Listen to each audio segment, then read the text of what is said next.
Zohran Mamdani just did the impossible, not figuratively, not in a he had a good night at the polls kind of way. No, he dethroned Andrew Cuomo, a man who once controlled the entire state of New York like a political warlord. In a primary so ideologically brutal it didn't feel like democracy. It felt like a coup.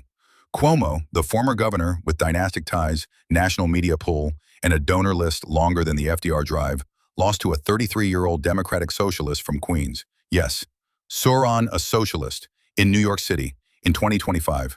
Not a joke, not a protest vote. A full-blown grassroots generational power shift.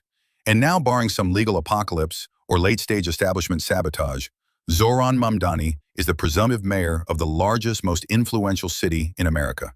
Think about what that means. A city with more economic output than most countries just elected someone who thinks capitalism needs a brake pedal. A city where finance, tech, and real estate run the show just handed the keys to someone who calls housing a human right, not a product. Someone who literally wants to tax billionaires out of the city. And you think this won't affect you? You think this is just some local political theater? Wrong. Absolutely wrong. Because New York isn't just a city, it's the motherboard of American capitalism. It's where Wall Street makes its bets, where the Fed watches bond traders like hawks, where 8.5 million people ride subways, rent apartments, hustle on sidewalks, and light up Uber maps like ants on caffeine. It's the staging ground for America's richest, most connected elite, and also its most diverse, overworked, underpaid, and rent-burdened population. If this city elects a socialist mayor who wants to upend that whole arrangement, you better believe there are ripple effects, maybe tidal waves. Whether you're a landlord in Miami, a rideshare driver in LA, or a student in Milwaukee, what's happening in NYC will absolutely touch your life. And Zohran Mamdani, for better or worse, is no longer just a state assemblyman with big ideas. He is now the test case for urban socialism in America. So who the hell is he? Let's go back. Zohran Kwame Mamdani was born in Kampala, Uganda in 1991, a product of global post-colonial academia and cinematic brilliance.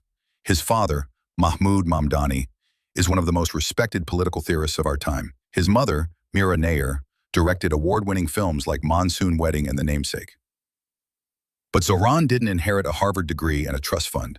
He grew up in Queens, not Tribeca, not Park Slope, Queens, Jackson Heights, immigrant capital of America.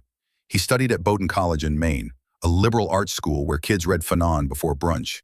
And when he came back to New York, he didn't jump into law school or climb the finance ladder. He became a foreclosure prevention counselor. You heard that right.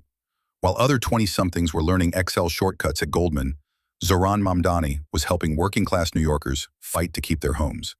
And in 2020, he did something most young politicians only fantasize about. He took on a powerful Democratic incumbent in a solidly blue district and crushed him.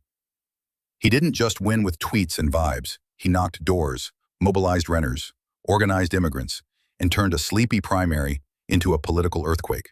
That was the beginning. But what's most important is what Mamdani stands for. He's not pretending to be a moderate. He's not triangulating like a Clintonite.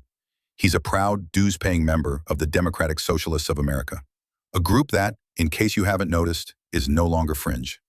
The DSA went from 6,000 members in 2015 to over 90,000 by 2023. It's one of the fastest-growing political organizations in the country. And Mamdani didn't just ride that wave. He helped build it. He's aligned with people like Alexandria Ocasio-Cortez, Cori Bush, Rashida Tlaib, progressive insurgents who have pushed the Democratic Party left on everything from healthcare to housing to climate. But here's what makes Mamdani different. He doesn't want to pass federal legislation. He wants to remake city life itself. He doesn't want to negotiate a 2% tax credit for renters. He wants to change the idea that rent should exist at all. He doesn't want to reform the MTA. He wants to make it free. He doesn't want to regulate the housing market. He wants to pull it out of the market entirely. In his mind, the problem isn't that capitalism has flaws. The problem is that capitalism is the flaw. And that philosophy runs straight through his platform. Next, we'll get into how he plans to decommodify housing, blow up rent inflation, punish property speculation, and redirect public funding from cops to communities. But make no mistake, the election is over. The revolution just started. Next, let's talk transit. Not the sexy kind like flying taxis or Elon's vacuum tubes. We're talking about the real transportation backbone of modern civilization. Subways, buses, and trains that smell like history, heartbreak, and leaking brake fluid. And in New York, that means the MTA, the Metropolitan Transportation Authority, A spaghetti mess of underground rails, collapsing signals, and budget crises that show up more often than the trains themselves. Zohran Mamdani wants to make the entire thing free, not discounted, not means-tested, not just for students or seniors. Free. Sounds great, right? Until you look at the cost. The Citizens Budget Commission estimates that making the MTA free would require an additional $2.8 billion per year, on top of its already bloated budget. And this isn't a well-oiled machine. The MTA currently runs an annual deficit of $600 million, and that's on a good day. It's the same agency that spent $3.5 billion on a signal upgrade project. That didn't upgrade anything. It spent $11 billion to extend the 2nd Avenue subway by 3 stops. That's $3.6 billion per stop. For comparison, China builds entire high-speed rail lines for less. Mamdani doesn't flinch. He says the money will come from those who've hoarded far too much for far too long. He proposes new taxes on Wall Street bonuses, a high-value property transfer tax, luxury goods levies, and a congestion wealth tax, a supercharged toll system aimed at rich people who drive their Teslas into Manhattan instead of taking the train with everyone else. Think Uber surge pricing, but for hedge fund managers who own zip codes. So now comes the real test. Can he actually deliver? Can Mamdani fix rent inflation, save the subway, reprogram the NYPD budget, and somehow thread a needle through a city crawling with powerful interests, billion-dollar contracts, and the full weight of financial capitalism pressing against him? Or does this all backfire, spectacularly, triggering capital flight, economic paralysis, and a backlash so intense it buries socialism in the rubble? Remember, this isn't just a city we're talking about. It's a model, a litmus test, a political sandbox for the next decade of American urban life. If Mamdani succeeds, he becomes the blueprint. His policies will spread like wildfire to Chicago, Oakland, Philadelphia, maybe even Atlanta, Austin, or Toronto. Progressive city halls will rise and the era of landlord-run urbanism could finally die.